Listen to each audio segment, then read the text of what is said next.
WhatsApp everyone, welcome back to the channel. Basically आज हम discussion करेंगे क्लास 11th के अकाउंटेंसी का chapter number 4, that is process of accounting.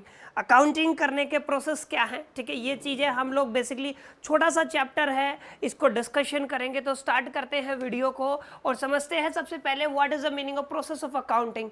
तो कितने प्रोसेस है अकाउंटिंग के, और अकाउंटिंग में कितनी स्टेप्स इन्वॉल्व होती हैं। तो बेसिकली अकाउंटिंग करते टाइम आपकी टोटल 5 स्टेप्स इन्वॉल्व होती है। Step number 1, step number 2, step number 3, step number 4 and step number 5।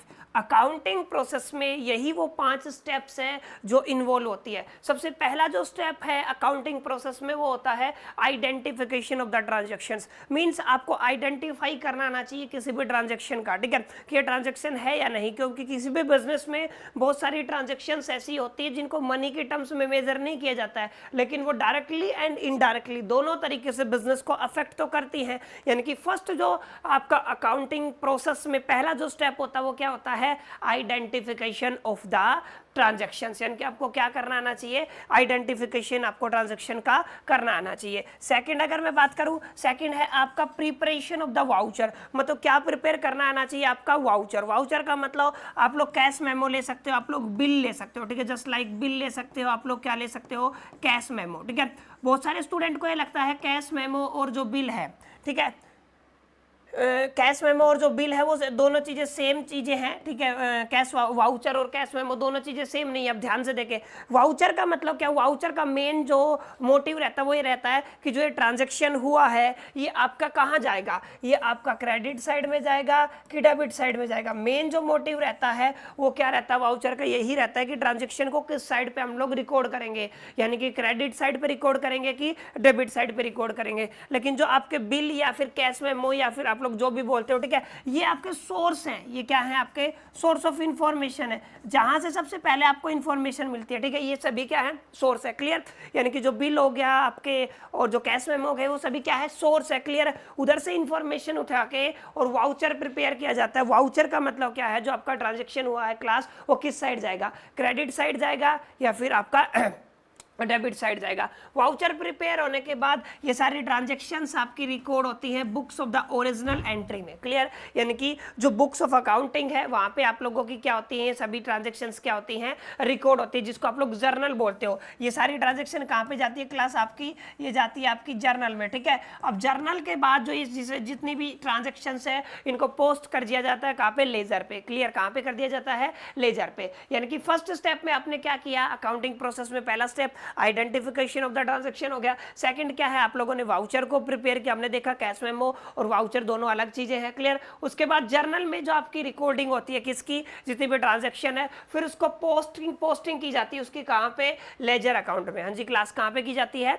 Ledger account में। लेजर अकाउंट में जब जैसे इसकी पोस्टिंग होती है उसके बाद आपका बनाया जाता है, प्रिपेयर किया जाता है ट्रायल बैलेंस। यानी कि जितनी भी कैलकुलेशंस है उन सबको एक बार मैच करके देखा जाता है सही है या नहीं, और उसके बाद हम बनाते हैं इसका फिनेंशियल स्टेटमेंट। हाँ जी क्लास, क्या बनाते हैं हम लोग, फिनेंशियल स्टेटमेंट। इस तरीके से आप लोगों का क्या होता है, अकाउंटिंग प्रोसेस चलता है, क्लियर। आई होप कि ये अकाउंटिंग जो प्रोसेस है आपको समझ में आ गया होगा कि exactly what is the meaning of accounting process और कितनी स्टेप्स आपकी इन्वॉल्व होती हैं अकाउंटिंग में। बिल्कुल 3 ही आर्टिकल है इस चैप्टर में। एक हमने पढ़ लिया कि जो आपका अकाउंटिंग का प्रोसेस क्या है, बहुत आसान सी चीज थी। अब अगर आगे चले तो बिल्कुल आसान सी चीज है कि अकाउंटिंग के बेसिस कितने हैं, यानी कि अकाउंटिंग करते टाइम कितने बेसिस का यूज किया जाता है, क्लियर है। तो देखो क्लास, आपको 2 चीजें ध्यान में रखनी है। जब भी आप लोग अकाउंटिंग करते हो तो हम 2 बेसिस का यूज करते हैं, क्लियर है। कितने बेसिस का यूज करते हैं, 2 बेसिस का यूज करते हैं, जिसमें से पहला बेस है आपका, ठीक है, जिसको बोला जाता है कैश बाय बेसिस, ठीक है। यानी कि कैश बेस हम पढ़ेंगे एग्जैक्टली कैसे आप लोग करते हो, ठीक है। दूसरा होता है आपका एक्रूअल बेस, ठीक है। सबसे ज्यादा जो यूज होता है ना वो रहता है आपका एक्रूअल बेस। क्या रहता है, एक्रूअल बेस, क्योंकि ये आपको प्रैक्टिकल और एग्जैक्ट इंफॉर्मेशन देता है। जी क्लास, क्या देता है, प्रैक्टिकल एंड एग्जैक्ट इंफॉर्मेशन देता है, क्लियर है। अब यहाँ पे बहुत सारी गड़बड़स है, बहुत सारे एक्सपेक्शंस है, ठीक है कि नहीं।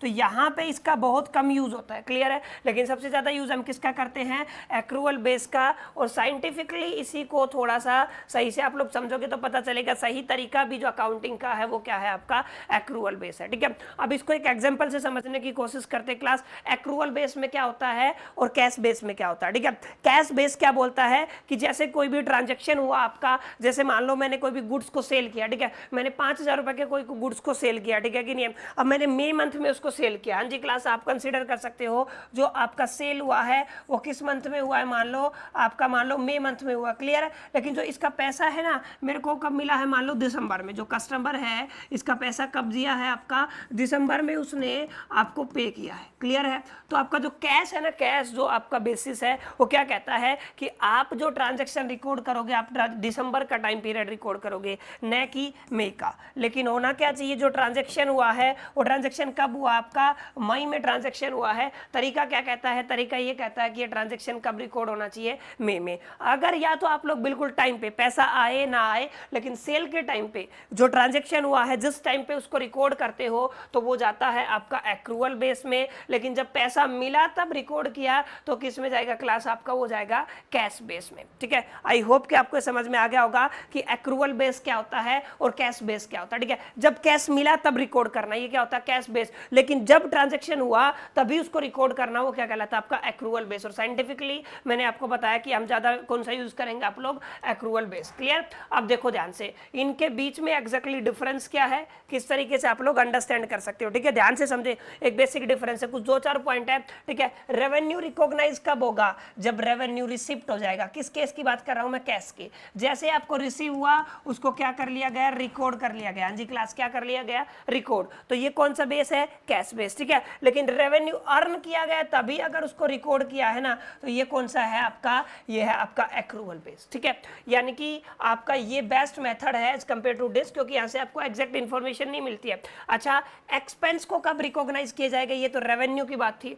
एक्सपेंस आपका गेट पेड, यानी कि आपने क्या कर दिया है, पेड कर दिया है। ठीक है, तो पेड के टाइम पे आप इसको क्या करते हो, रिकॉर्ड करते हो, किसमें, कैश बेसिस में। लेकिन एक्रूअल बेसिस में क्या है, ठीक है, जब भी बिल हो गया ना, यानी कि बिल्ड हो गया आपका जो एक्सपेंस है, क्लियर, उसी टाइम पे उसको क्या किया जाएगा, रिकॉर्ड किया जाएगा। अगर मैं क्रेडिट अकाउंट की बात करूं तो नो अकाउंट्स रिसीवेबल और पेएबल, यानी कि कैश बेस में आपके क्रेडिट अकाउंट में ना तो कोई भी अकाउंट क्या होता है, रिसीवेबल होता है, और ना ही क्या होता है आपका पेएबल। किस मैं बेस की बात कर रहा हूं, कैश बेस की बात कर रहा हूं। लेकिन इस केस में क्लास इंक्लूड होता है आपका रिसीवेबल एंड पेएबल, दोनों अकाउंट्स आपके क्या होते हैं, इंक्लूड होते हैं। हाँ जी क्लास, क्या होते हैं, दोनों जो अकाउंट है वो क्या होते हैं, आपके इंक्लूड होते हैं। थर्ड है आपका टैक्सेशन। ठीक है, no paid for cash that has not been received, मतलब जो आप लोग टैक्स देते हो ना, ठीक है, जो अभी तक आपको रिसीव नहीं हुआ है टैक्स, ठीक है, जो पैसा आपको रिसीव नहीं हुआ है उस पर नो टैक्स, ये बोलता है। क्या बोलता है, कौन सा कॉन्सेप्ट बोलता है, ये आपका कैश बेस बोलता है। लेकिन ठीक है, अगर आपने उसको ओन्ड किया है, ठीक है, तो उसको क्या करना पड़ेगा, पे करना पड़ेगा। एग्जैक्टली ये कौन बोलता है, आपका एक्रूअल बेसिस। अगर मैं एक्यूरेसी की बात करूं तो can exceed the financial wealth of A business and provide the accurate representation, यानी कि जो आपका एक्रूअल बेस है वो कैसी रिप्रेजेंटेशन देता है, एक्यूरेट इंफॉर्मेशन देता है कोई भी ट्रांजैक्शन की। क्लियर है, यहाँ पे आपको कोई भी एक्यूरेट इंफॉर्मेशन क्लास नहीं मिलती है। ठीक है, इसका आप लोग स्क्रीनशॉट ले सकते हो, अच्छे से इसको नोट कर सकते हो। एक बिल्कुल बेसिक आपको क्लियर हो गया होगा कि एग्जैक्टली दोनों के बीच में कैसे कैसे चीजें चलती है, एक्रूअल बेस में कैसे चलती है चीज, और जो आपका दूसरा क्या है, कैश बेस में कैसे चलती है। बहुत आसान चीजें हैं। ठीक है, क्लियर हो गया है कि एक्रूअल बेस क्या होता है और दूसरा क्या होता है आपका जिसको आप लोग क्या बोलते हो, कैश बेस। ठीक है, इसके अलावा इन दोनों का एक मिक्स भी होता है जिसको बोला जाता है क्लास हाइब्रिड। हाँ जी क्लास, क्या बोला जाता है, हाइब्रिड। हाँ जी, हाइब्रिड अगर मैं बेस की बात करूं, ठीक है, अगर हाइब्रिड बेस की बात करते हो तो दोनों का मिक्स होता है। क्या होता है क्लास, आपका मिक्स होता है। ठीक है, यानी कि कैश का भी और एक्रूअल का भी, दोनों का मिक्स क्या कहलाता है, आपका हाइब्रिड बेस। ठीक है, आप लोग इसको नोट कर सकते हो। चलो चलते आगे। अब बात आती है कि इसके पॉजिटिव पॉइंट्स क्या हैं और नेगेटिव पॉइंट्स क्या। सबसे पहले हम एक्रूअल बेस की बात करेंगे। सबसे पहले क्या देखेंगे हम लोग, एक्रूअल बेस, और एक्रूअल बेस को समझने की कोशिश करेंगे कि एग्जैक्टली क्या क्या पॉजिटिव पॉइंट्स है। ध्यान से देखो, इस साइड मैंने एडवांटेज लिखा है, इस साइड मैंने डिसएडवांटेज लिखा है। ठीक है, एक्रूअल बेस की बात कर रहा हूं। सबसे पहला एडवांटेज ये है कि ये देता है आपको फुल डिस्क्लोजर, मतलब एग्जैक्ट इंफॉर्मेशन जिसको बोलते हो आप लोग। ठीक है, क्या देता है आपको, exact information of the transactions. Clear है? अगर आपको एग्जैक्टली बिल्कुल साफ बिजनेस चाहिए, उसकी अकाउंटिंग आप किस मेथड में करोगे? आप लोग करोगे एक्रूअल मेथड में। अच्छा, ये फॉलो करता है आपका मैचिंग कॉन्सेप्ट को। हमने कल भी पढ़ा था मैचिंग कॉन्सेप्ट का मतलब, अगर मैंने रेवेन्यू जितनी ट्रांजेक्शन्स पे देखा है ना, एक्सपेंस भी उतनी ही ट्रांजेक्शन्स पे देखूंगा, यानी कि इक्वल देखूंगा। क्लियर है? इसको क्या बोलते हैं आप लोग? Matching concept. अगर आप लोगों को नहीं पता मैचिंग कॉन्सेप्ट क्या है, तो आप तो सेकंड चैप्टर का वीडियो पढ़ा है चैनल पे जाके, थर्ड चैप्टर का सॉरी, आप लोग जाके उसको अच्छे से समझ सकते हो। ठीक है? तो ये किसको फॉलो करता है क्लास? मैचिंग कॉन्सेप्ट को। There is a consistency in the computation of the profit, difference यार एक्यूरेट, यानी कि यहाँ पे कंसिस्टेंसी मेंटेन होता है, सीधा सीधा बात यह है। ठीक है? और ये रिकॉग्नाइज है जो आपका कंपनीज एक्ट 2013 है उसके थ्रू। कौन?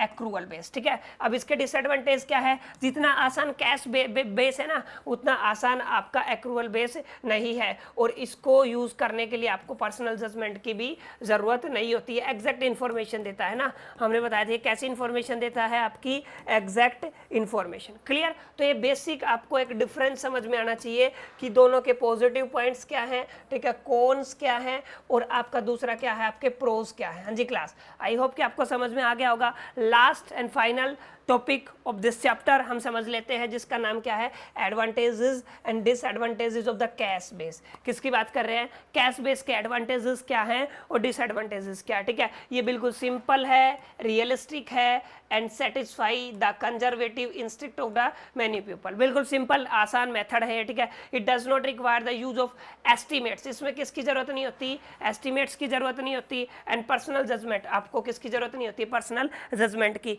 लेकिन जब आप लोगों ने एक्रूअल बेस पढ़ा था ना, जो एक्रूअल बेस पढ़ा था क्लास, तो एक्रूअल बेस में इसकी जरूरत थी। हाँ जी क्लास, क्या थी? एक्रूअल में इसकी जरूरत थी। ठीक है? और दूसरा क्या है? It is suitable for those enterprises where the most transaction are in the terms of cash. Maximum transaction कहाँ पे होती है? कैश के टर्म्स में होती है ना, उस वहां पे ये जो आपका मेथड है, कौन सा क्लास? आपका कैश बायस। ठीक है? ये बेसिस, ठीक है, ये मोस्ट ज्यादा यूजफुल है। ठीक है? अगर डिसएडवांटेजेस की बात करूं तो ये बिल्कुल ट्रू एग्जैक्ट इन्फॉर्मेशन नहीं देता है बिजनेस की, आपको भी पता है, मेरे को भी पता है। ठीक है? बहुत सारी चीजों को अवॉइड करता है। ठीक है? ये मैचिंग कॉन्सेप्ट को भी फॉलो नहीं करता है, और कंपनीज एक्ट 2013 के थ्रू भी ये क्या नहीं है? रिकॉग्नाइज नहीं है। क्लियर? तो बहुत आसान सा चैप्टर था, 3 आर्टिकल थे आपके। पहला था आपका अकाउंटिंग प्रोसेस क्या होता है, उम्मीद करता हूं आपको आ गया होगा। कितनी स्टेप्स होती हैं आप लोगों ने नोट कर लिया होगा। उसके बाद देखा basis of the accounting, accrual base है और दूसरा कैश बेस है। उसके बाद हमने देखा कि एक होता है हाइब्रिड, आपका हाइब्रिड दोनों का मिक्सचर होता है। ठीक है? एंड आगे बात करूं तो हमने advantage and disadvantage accrual base की देखी, एंड एडवांटेज एंड डिसएडवांटेज किसकी देखी? कैश बेस की देखी। हमने उम्मीद करता हूं आपको ये वीडियो अच्छा लगा होगा। बाकी मिलते हैं चैप्टर नंबर 5 में, तब तक के लिए मेरी तरफ से ऑल द बेस्ट।